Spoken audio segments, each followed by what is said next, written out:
Ganda talaga ang balance, no? So, tingnan natin, no? Uulitin ko po yung araw.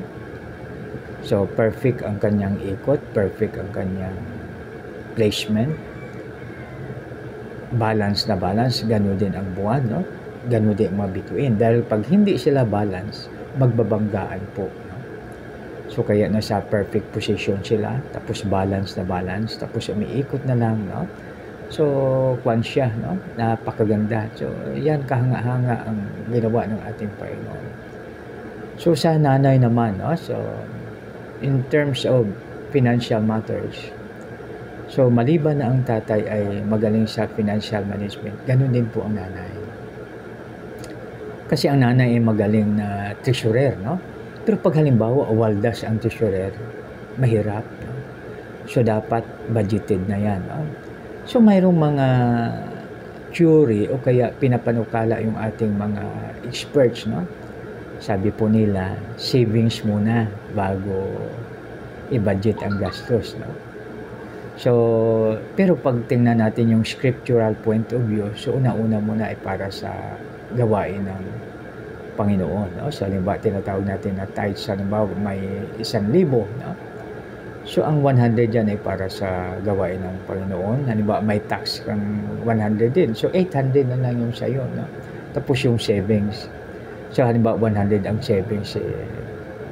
So, 700 ang ibabudget, no? So, halimbawa, sa isang linggo yan, 700. So, parang kulang, no? So, dapat 2,000 talaga, no? So, yan.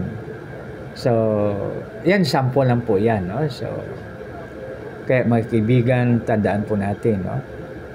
Nilikha ang lahat ng bagay sa magitan lamang po ng salita ng ating Panginoon. At ito ay balance na balance, no? So, yan.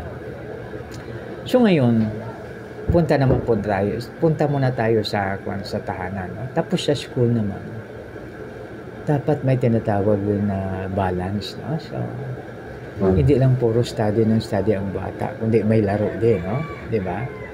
So, mayroon yatang kasabihan na naalaala ko yung elementary grades po ako, no? Nakalagay na parang eco-quote ko na parang ganito ang thought niya, eh. So, pag si Pedro daw ay aral ng aral, hindi siya maging successful, dapat mayroon ding laro, no? So, yan. Kaya pinasok ngayon sa ang Boy Scouting o kaya Boy Scouting activity, Girl Scouting activity, Red Cross at iba-iba pa para maging balance, no? Kasi pag mag-study, mahirap, no? Tapos mayroong tinatawag tayo na ngayon yung MAPE, no? So, ibig sabihin naglalaro yung mga bata. So, kaya sa lahat na espiritu, mga kaibigan, talagang balance, no? Talagang hinahanap natin ang balance kasi pag puro lang ganito, wala rin, no? So, sa workplace naman po tayo, no? Tapos na tayo sa school, sa workplace tayo.